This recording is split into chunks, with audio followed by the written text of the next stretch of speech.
구약성경 다니엘 5장 17절에서 31절 말씀입니다.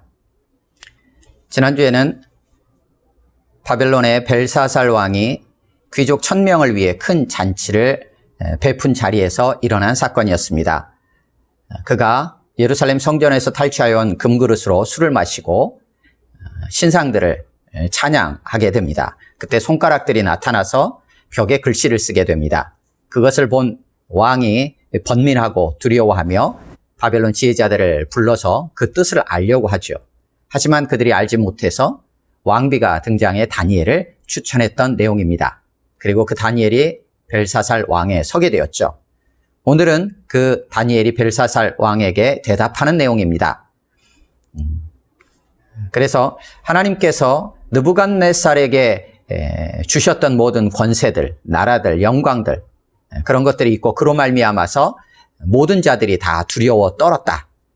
그래서 그가 임의로 죽이고 임의로 살리고 임의로 높이고 임의로 낮추는 그런 권세를 사용을 했는데, 그가 교만하여서 지극히 높으신 하나님이 이 세상을 다스리신다는 것을 알기까지 사람에게서 쫓겨나 들짐승과 같은 생활을 했다. 그런데 벨사살 왕 당신이 이 모든 것을 다 알고도 자기를 낮추지 아니하고 하나님보다도 자신을 더 높이고 있다. 그래서 지금 이 글이 벽에 쓰여지게 된 것이다 라고 배경을 설명하면서, 글의 내용은 이렇다. 메네 메네 데겔 우바르신이라는 글씨다. 그래서 메네라는 의미는 세어봤다, 헤아렸다. 그런데 하나님께서 왕의 나라를 헤아려 보니까 부족함이 보였다. 끝이 끝나게 되었다. 그리고 데겔은 왕을 저울에 달아보니까 부족함이 보였다. 그리고 우바르신이라는 베레스라는 의미는 왕의 나라가 나누어진다. 그래서 결국 메대와 바사 사람에게 주어지게 될 것이다 라는 의미라는 것을 설명합니다. 그러자 벨사살 왕이 다니엘에게 약속한 대로 자주색 옷을 입히고 금사슬을 걸어주고 나라의 셋째 통치자로 삼게 됩니다. 그리고 그날 밤에 벨사살 왕이 죽임을 당하고 메대 사람 다리오가 나라를 얻었다는 내용으로 오늘 본문이 마치게 됩니다. 함께 5장 17절에서 31절 말씀을 봉독하겠습니다. 시작. 다니엘이 왕에게 대답하여 이르되, 왕의 예물은 왕이 친히 가지시며 왕의 상급은 다른 사람에게 주옵소서. 그럴지라도 내가 왕을 위하여 이 글을 읽으며 그 해석을 아뢰리이다.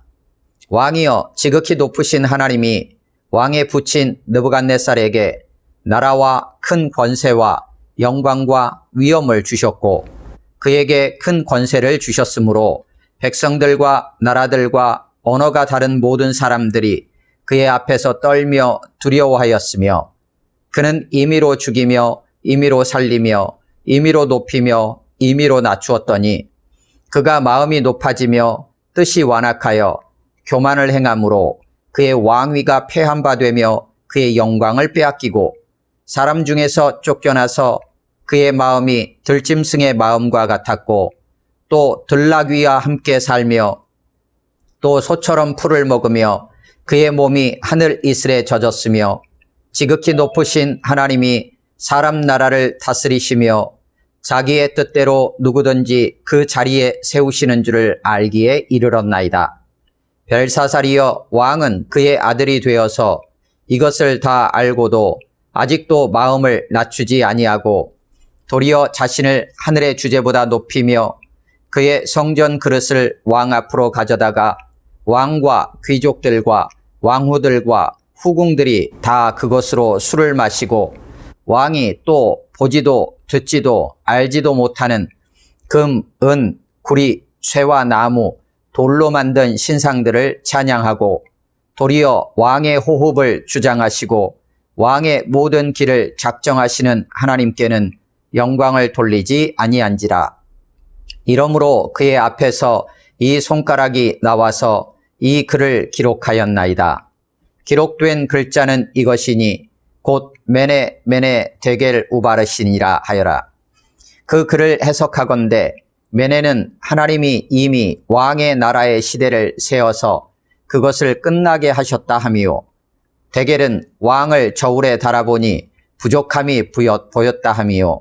베레스는 왕의 나라가 나뉘어서 메대와 바사 사람에게 준바되었다 함이니이다 하니, 이에 벨사살이 명하여 그들이 다니엘에게 자주색 옷을 입히게 하며 금사슬을 그의 목에 걸어주고 그를 위하여 조서를 내려 나라의 셋째 통치자로 삼으니라. 그날 밤에 갈대아 왕 벨사살이 죽임을 당하였고 메대 사람 다리오가 나라를 얻었는데 그때 다리오는 62세였더라. 아멘. 예, 본문 말씀을 각자가 3, 4분 정도 묵상하겠습니다. 거기까지 보시겠습니다. 오늘 본 말씀은 5장 1절부터 이어지는 내용입니다. 16절까지 왕이 잔치를 베풀고 그 잔치 가운데 교만하게 행하는 모든 일들로 인해서 벽에 글씨가 쓰여지게 됩니다. 그 상황에서 그 내용들을, 그 징조들을 해석할 자로 다니엘을 지금 부른 상황이죠. 그리고 오늘 본문에서 다니엘이 그 대답을 하게 됩니다. 그래서 17절에서 왕을 위해서 해석하겠다고 이제 대답을 하죠.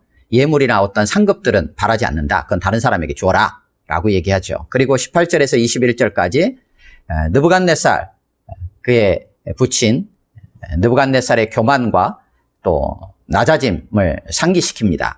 그리고 22절에서 24절까지 그 왕의 교만으로 인해서 손가락이 나와 지금 이 글을 기록했다고 상황을 설명합니다. 그러면서 25절에서 28절까지 손가락에 기록한 글들을 해석합니다. 그 이후에 29절에서 왕은 그가 했던 말대로 다니엘을 높이게 되죠.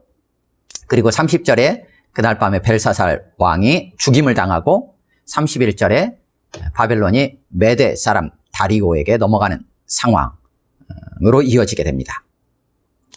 본 말씀 17절을 같이 읽겠습니다. 17절입니다. 시작. 다니엘이 왕에게 대답하여 이르되 왕의 예물은 왕이 친히 가지시며 왕의 상급은 다른 사람에게 주옵소서. 그럴지라도 내가 왕을 위하여 이 글을 읽으며 그 해석을 아뢰리이다. 아멘. 다니엘은 왕이 제시하는 어떤 예물이나 상급에 관심이 없습니다. 그것을 원하지도 않고 다른 사람에게 주라고 하죠. 근데 이제 뒤쪽으로 넘어가면 29절에서 벨사살은 그 모든 것을 다니엘에게 다 줍니다. 그리고 다니엘이 그것을 거부했다라는 내용도 없습니다. 그래서 왕은 자신이 했던 말을 그대로 이제 행하는 모습이 나오고, 다니엘도 오늘 본문 17절에 의하면 이 해석을 하게 되는데, 여기서 우리가 놓치지 말고 봐야 될 것은 17절 후반에 예물이나 상급은 다른 사람에게 주십시오. 내가 그거 아니어도 내가 해석을 할 텐데, 왜냐? 왕을 위해서 해석을 하겠습니다. 이렇게 기록하고 있어요. 그러니까 왕을 위해서 해석을 한다라는 이 표현은 지금 이 해석을 통해서 왕에게 뭔가 기대하는 바가 있다는 얘기죠. 이 징조의 내용은 본문에 드러나는 것처럼 왕에게 안 좋은 징조입니다. 그 내용 자체가 왕에게 안 좋은 내용이죠. 근데 왕을 위해서 해석한다라는 얘기는 그 안 좋은 징조를 통해서 왕에게 어떤 새로운 좋은 어떤 변화를 소망하면서 해석을 하겠다는 의미로 이해할 수도 있습니다. 물론 결과적으로는 왕이 죽임을 당했습니다. 그리고 왕이 죽임을 당하는 과정 속에서 다니엘이 이 꿈의 내용을 해석한 28절까지의 내용, 그리고 그에 대한 벨사살의 어떠한 반응이나 이런 기록도 없어요. 다니엘에게 그냥 해석을 해줬기 때문에 약속한 대로 상급을 주고 셋째 통치자로 삼은 기록만 남아있어요. 그리고 30절에서 벨사살 왕이 죽임을 당했다는 기록으로 넘어갑니다. 그렇기 때문에 17절에서 다니엘이 왕을 위해서 이 해석을 했는데 실제적으로는 그게 왕에게 적용이 되지는 않았던 것처럼 보입니다. 여하튼 다니엘은 벨사살을 위해서 이 해석을 하게 됩니다. 그러면 4장과의 연결성에서 한번 생각해 본다면 4장에서 느부갓네살이 꿈을 꾸었죠. 그 꿈의 내용 속에서 다니엘이 해석을 하게 됩니다. 그때는 뭐 다른 여타한 배경 설명들이 없어요. 그냥 느부갓네살이 꿈을 꿨고 그것을 다니엘은 바로 왕에게 그 일이 일어나지 않기를 소망하는 마음을 가졌어요. 그래서 다른 왕의 원수들에게 이 꿈이 이루어지기를 소망한다라는 말을 하면서 왕에 대한 그런 다니엘의 마음이 드러나 있었죠. 그리고 꿈을 해석하게 됩니다. 그리고 그 꿈대로 사실상 이루어졌고 느부갓네살이 7대를 사람이 아닌 들짐승과 같은 상황으로 살게 됐습니다. 하지만 회복이 되었죠. 회복이 되어서 결국은 지극히 높으신 하나님을 찬양하는 데까지 이르게 되었습니다. 그런데 오늘 본문의 5장에 등장하는 이 벨사살 왕은 그런 상황들이 펼쳐지지 않습니다. 글의 내용도 사실은 그냥 끝나는 내용이에요. 하지만 그 해석한 내용들을 우리가 살펴보겠지만 지금 당장 오늘 밤에 이 일이 이루어진다 그런 해석은 없어요. 하지만 벨사살은 그날 밤에 죽임을 당하게 됩니다. 그래서 중간에 상세한 어떤 내용 설명들이 없기 때문에 우리가 뭔가를 단정해서 말하기는 쉽지 않습니다. 하지만 분명한 것은 다니엘이 느부갓네살의 꿈을 해석할 4장 때나 벨사살에게 나타났던 손가락이 쓴 글씨를 해석하는 오늘 본문이나 동일하게 그들을 향한 마음이 있었던 걸로 보이고 그들 모두에게 무언가 여지가 있었던 살 수 있는 뭔가 변화의 여지가 있었던 것은 분명해 보입니다. 하지만 결과적으로는 느부갓네살은 그 변화를 경험하고 하나님을 찬양하며 사는 생명을 얻는 역사가 있었던 걸로 4장에서 마무리됐죠. 하지만 벨사살은 5장에 죽임을 당하는 걸로 끝이 났습니다. 결과는 좀 다르게 나타났죠. 왜 느부갓네살과 벨사살에게 똑같이 이런 징조들이나 꿈이 나타났는데 다니엘이 그것을 동일하게 그들에 대한 안타까운 마음으로 해석을 해줬는데 결과는 다르게 나타났을까에 대한 질문을 가지고 오늘 본문을 같이 좀 나누면 좋겠습니다.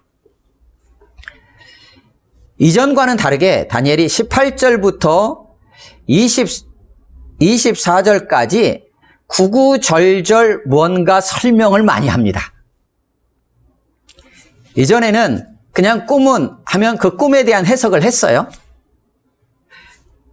그러니까 이전과 같은 4장까지의 모습이라면 17절 같이 말을 한 다음에 바로 어디로 넘어가는 게 자연스럽냐면 25절로 넘어가는 게 자연스러워요. 그래서 바로 기록된 글자는 이것인데 메네 데겔 우바르신입니다 라고 하면서 설명해 나가는 게 지금까지 4장까지 보여줬던 다니엘의 모습하고 연결이 자연스럽게 돼요. 그런데 오늘 벨사살 왕 앞에서는 다니엘이 뭔가 앞에 해석의 내용보다도 훨씬 더 길게 뭔가를 설명을 막 합니다. 그런데 설명하는 그 내용이 배경인데 이 글이 쓰여지게 된 배경이에요. 그래서 24절에서 이러므로 그의 앞에서 이 손가락이 나와서 이 글을 기록하였나이다.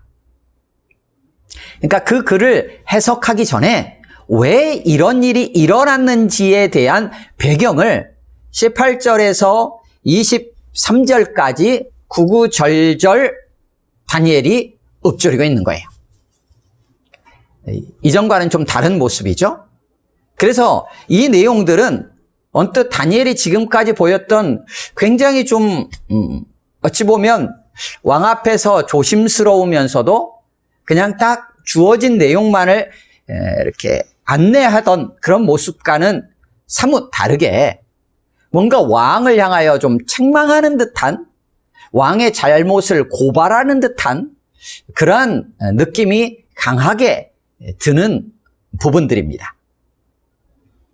그래서 이 글이 지금 벽에 쓰여지게 된 배경을 다니엘은 18절에서 23절까지 설명을 하는데 두 부분으로 나누어서 설명을 합니다. 먼저 벨사살의 부친, 그러니까 직접적인 아버지라기보다는 선조라고 이해를 하시면 돼요.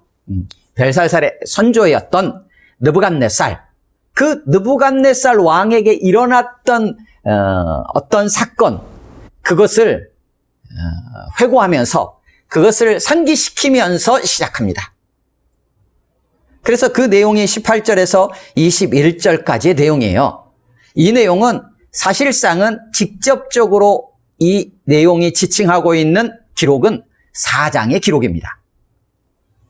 4장 전체의 기록을 다니엘은 지금 벨사살 왕 앞에서 18절에서 21절까지 4절에 걸쳐서 요약 정리해 주고 있는 거예요. 그래서 벨사살 왕 당신의 선조인 느부갓네살은 이러한 일을 겪지 않았습니까? 라고 4장의 내용을 요약하면서 설명해 주고 있어요. 그 내용은 18절에서 하나님이 느부갓네살에게 모든 것을 주셨다라는 내용이에요. 나라도 주셨고 권세도 주셨고 모든 영광과 위엄도 주셨다. 느부갓네살 왕의 모든 것을 하나님께서 주셨다라는 내용을 먼저 언급합니다. 지극히 높으신 그 하나님이 주셨다. 그리고 19절 상반절에서 그 권세 때문에 백성과 나라들과 다른 언어를 사용하는 모든 자들이 다 두려워 떨었다라는 내용이에요. 그리고 실제적으로 느부갓네살은 그 권세를 어떻게 사용했느냐? 19절 하반절에 기록된 대로 임의로 죽이고 임의로 살리며 임의로 높이고 임의로 낮췄다. 여기 임의로라고 표현이 되어 있으니까 조금 이렇게 오해할 수 있는 소지도 약간 있는데요. 여기 임의로라는 표현은 그냥 아무렇게나 그냥 이런 의미라기보다는 느부갓네살이 원하는 대로라는 의미예요.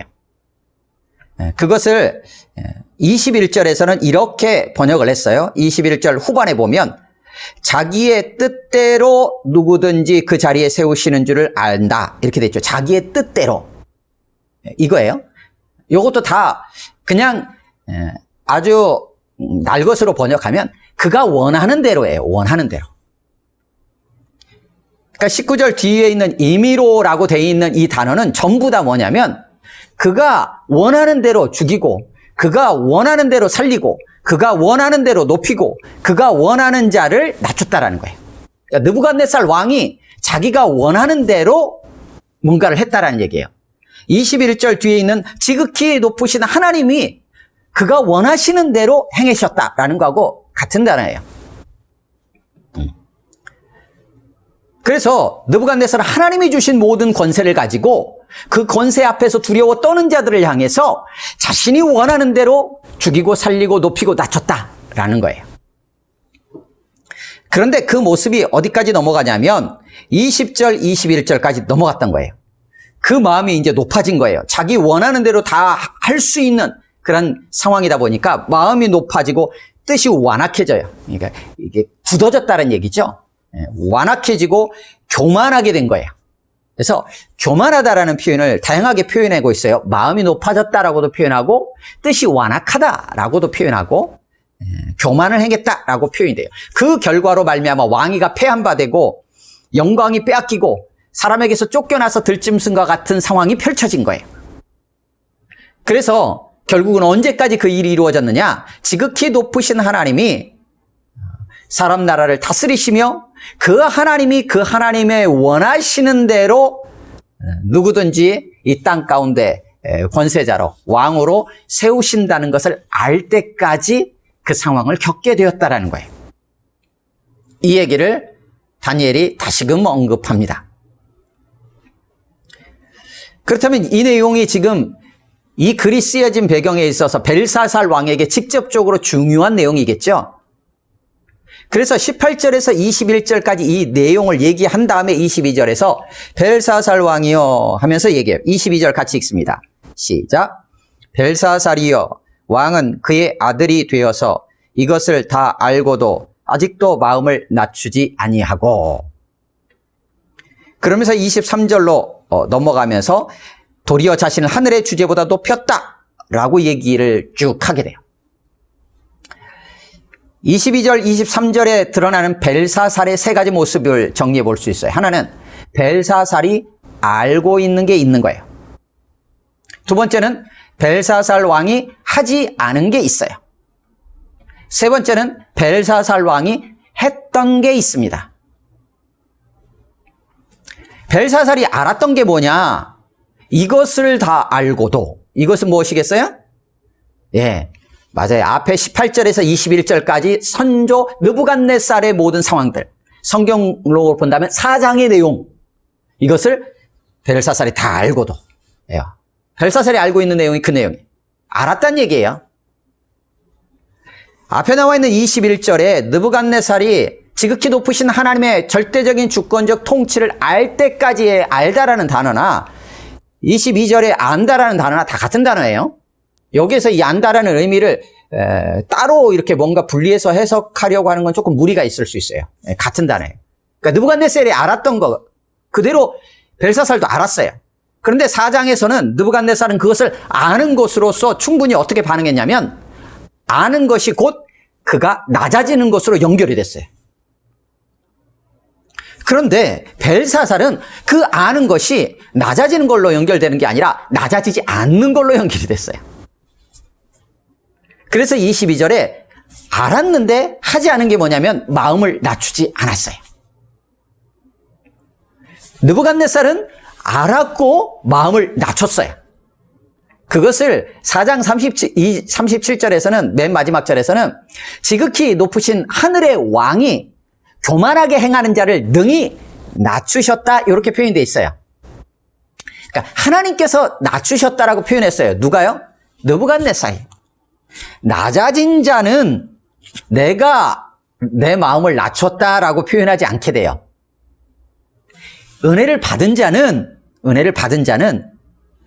내가 잘나서 이렇게 됐다라고 얘기하지 않아요. 은혜가 있었다. 주님의 은혜다라는 고백을 해요. 느부갓네살도 그 고백을 한 거예요. 하나님이 그렇게 낮추셨다라고 고백을 했어요. 결과적으로는 느부갓네살 입장에서 보면 그것을 알고 하나님이 어떤 분이신지를 알고 낮춘 거죠. 그것을 인정하고 받아들인 거예요. 그런데 벨사살은 그렇지 않았다는 거예요. 알았는데 낮추지 않았어요. 근데 도리어 어떻게 했냐면 낮추지 않은 정도가 아니라 23절과 같이 도리어 자신을 하늘의 주제보다도 더 높였다라고 기록하고 있어요. 해야 할 것은 하지 않고 하지 말아야 할 것을 하고 있는 거예요. 마음을 낮추는 일은 해야 되는 일이에요. 그런데 하지 않았어요. 교만하게 자신을 높이는 일은 하지 말아야 돼요. 그런데 했어요. 그 구체적인 행위를 23절에서 쭉 나열해주고 있어요. 이 내용은 앞에 지난주에 살펴봤던 본문에 있었던 거예요. 성전 그릇을 가져와 가지고 그 성전 금그릇으로 술을 마셨어요. 두 번째로 술을 마시고는 듣도 보도 못한 신들을 찬양했어요. 그리고는 결과적으로 그 모든 것들을 통해서 왕의 호흡, 그의 생명을 주장하고 그의 모든 길을 작정하시는 하나님. 다시 말하면 그의 생명이 하나님의 손에 있어요. 그리고 그의 모든 길도 하나님께 있어요. 하나님께 속해 있어요. 그런데 그 하나님께 영광을 돌리지 않았어요. 이게 벨사살 왕이 행했던 하늘의 주제보다 자신을 높이는 행위였어요. 이것을 한마디로 교만하게 행한 거죠. 그러니까 교만하게 행한다는 것이 무엇인지 23절을 통해서 보면 세 가지로 드러나는 거예요. 하나님의 것을 가지고 자기의 욕망을 따라 사용한 것. 두 번째는 하나님이 아닌 다른 헛된 것들, 하나님이 창조하신 것들을 찬양한 것. 세 번째로는 진정한 우리의 생명의 주권자이고 우리의 모든 길이 하나님의 손에 달려 있는데 그 하나님께 영광을 돌리지 않는 것. 이것이 교만하게 행하는 자의 모습이에요. 그래서 오늘 벽에 이런 글씨가 기록되었다 라고 24절에서 다니엘이 상황을 설명합니다. 그리고 나선 설명해 나가는 거예요. 설명의 내용은 아주 간단해요. 메네 데겔 우바르신, 메네가 2번 반복되고, 그리고 데겔 우바르신이에요. 그 뜻은 메네라는 단어는 센다라는 의미예요. 센다. 숫자를 센다 이런 거예요. 숫자를 헤아린다 이런 단어예요. 그런데 그것에 대해서 다니엘은 덧붙여서 해석을 하죠. 하나님께서 왕의 나라를 세어봤다. 근데 세어보니까 끝났다 라는 걸로 해석을 하는 거예요. 그런데 2번이나 반복을 하고 있으니까 이건 확실한 거죠. 하나님께서 확실하게 세보니까 세고 또 셌더니 아무리 봐도 왕의 나라를 헤아려 봐도 끝났다라는 거죠. 데겔, 이것은 저울에 달아본다는 얘기예요. 달아본다. 무게를 달아본다라는 단어예요. 그런데 다니엘이 거기에서 해석을 덧붙이는 거죠. 달아봤더니 부족했다. 왕이 부족했다는 거예요. 적정선의 왕으로서의 어떤 무게가 나와야 되는데, 이 정도 무게가 나와야 되는데 그 무게가 안 나온다는 얘기예요. 왕으로서의 무게가 안 나온다는 거죠. 마지막 베레스, 그러니까 우바르신이라는 단어가 그리고 바르신이라는 단어이기 때문에 그 원래 단어인 베레스를 여기서 얘기하고 있는 거예요. 그래서 베레스라는 단어는 나눈다라는 의미예요. 나눈다. 그런데 다니엘이 거기에서 덧붙였죠. 나누어서 메대와 바사 사람에게 주어지게 된다라는 걸로 해석을 한 거예요. 다시 말하면 왕의 나라가 이제 끝났다. 왕이 부족해서 결국 왕의 나라는 다른 나라에 넘어가게 될 거다라는 얘기예요. 왕의 부족함으로 인하여 왕의 나라가 끝날 것이고 왕의 나라가 넘어가게 될 것이다 라는 내용이라고 해석을 합니다. 그러면 28절이 끝나고 나서 29절로 넘어가는 그 사이라든지 혹은 29절의 상황 이후에 30절 그 사이라든지 거기에 뭐가 좀 있었으면 하는 아쉬움이 있는 거죠. 왜냐하면 17절에 다니엘은 이 모든 내용들을 왜 9구절절 18절부터 23절까지 9구절절 설명했겠어요?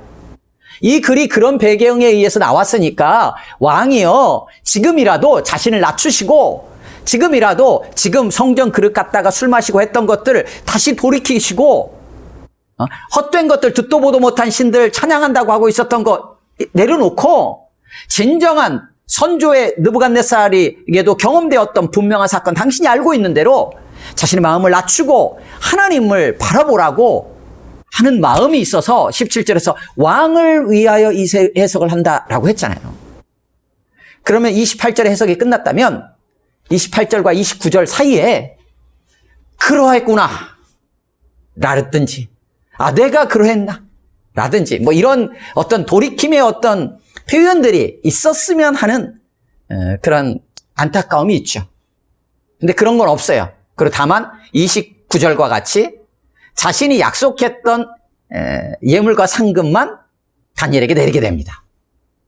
그것은 자기가 말했던 게 있으니까 아마도 말했던 것, 왕으로서 말했는데 라는 자신의 어떤 위신 때문에 그랬는지 어땠는지를 몰라요.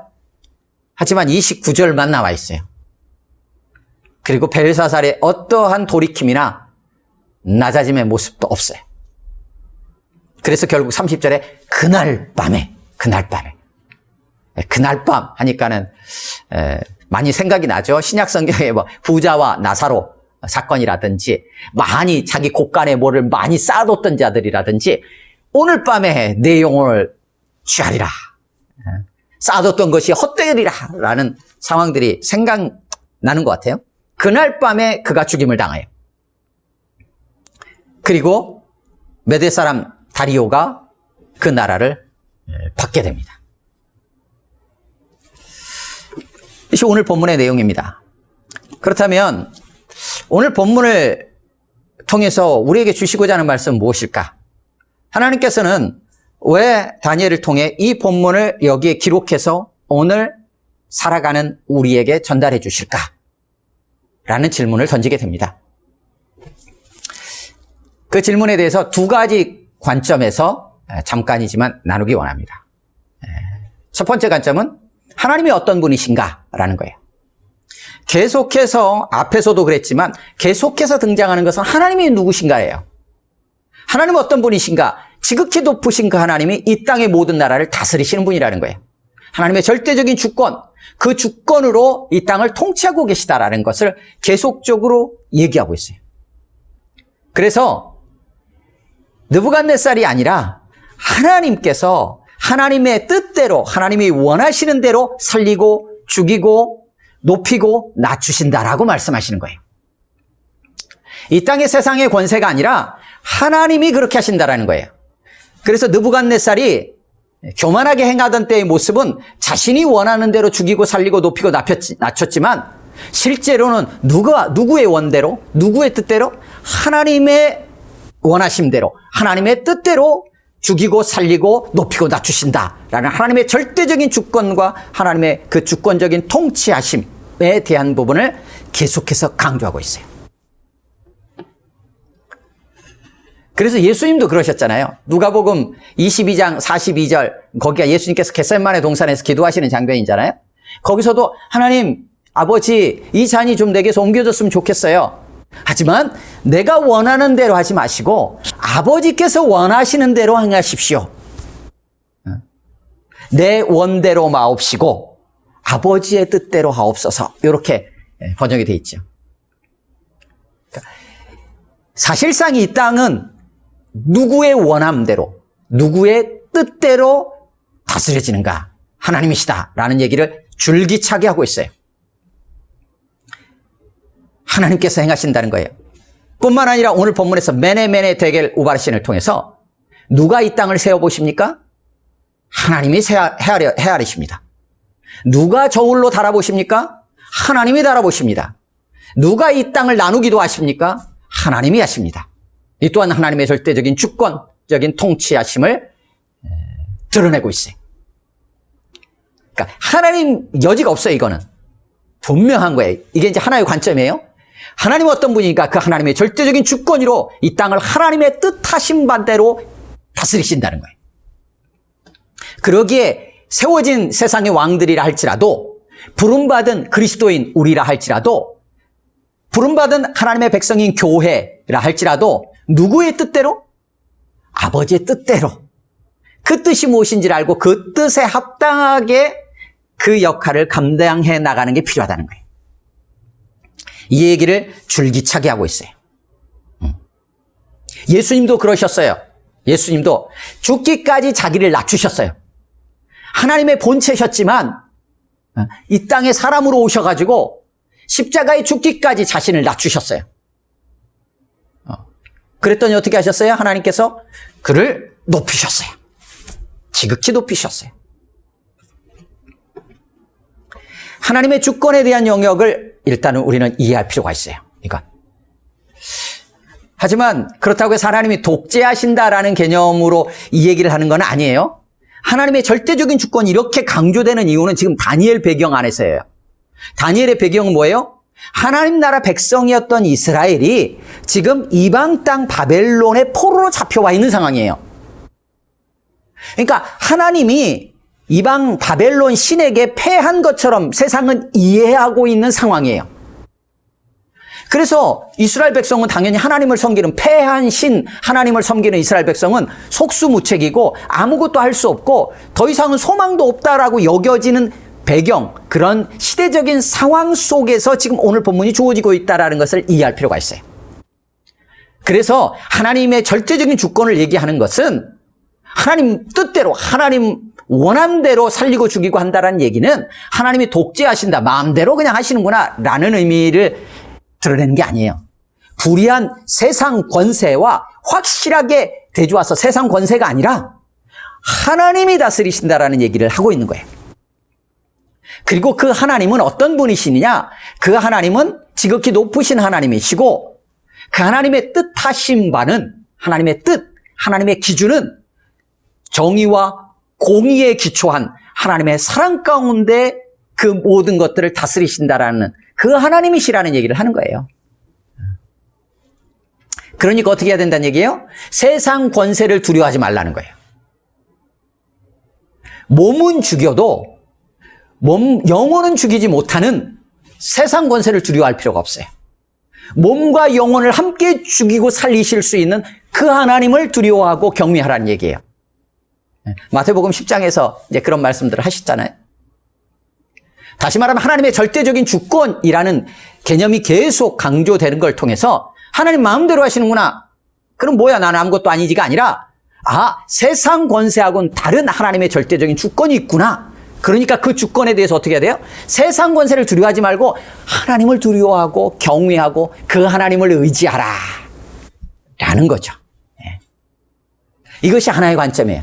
또 하나는 느부갓네살, 벨사살의 관점이에요. 우리 사람의 관점에서요. 그런 하나님의 절대적인 주권을 느부갓네살은 어떻게 했어요? 알았어요. 그 알미 마음을 낮추는 것으로 나타났어요. 그래서 하나님을 높였어요. 근데 벨사살은 어떻게 합니까?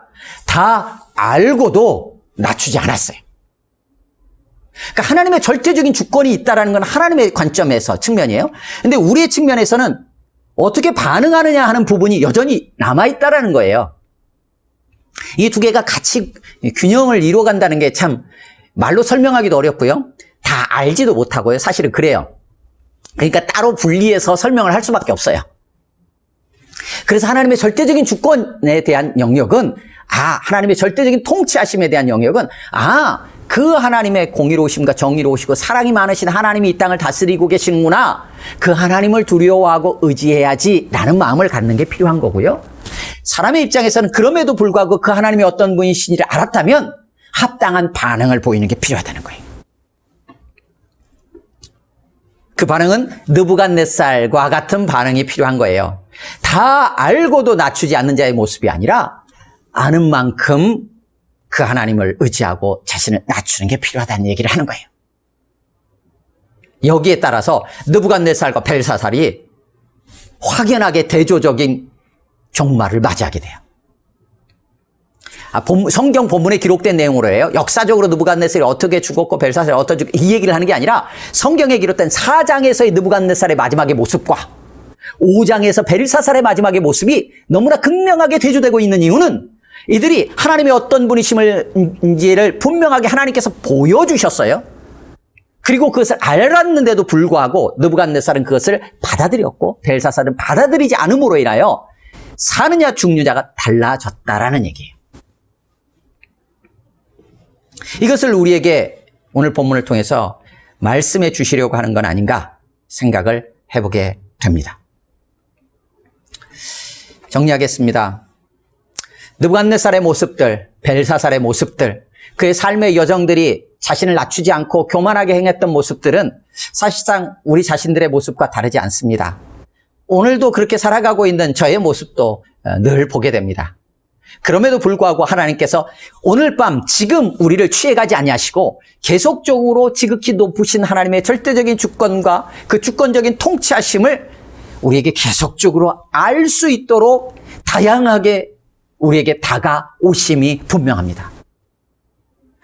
벨사살은 선친 느부갓네살의 삶을 통해서 알았는데 우리는 성경을 통해서 우리가 수많은 믿음의 선조들을 통해서 알게 되죠.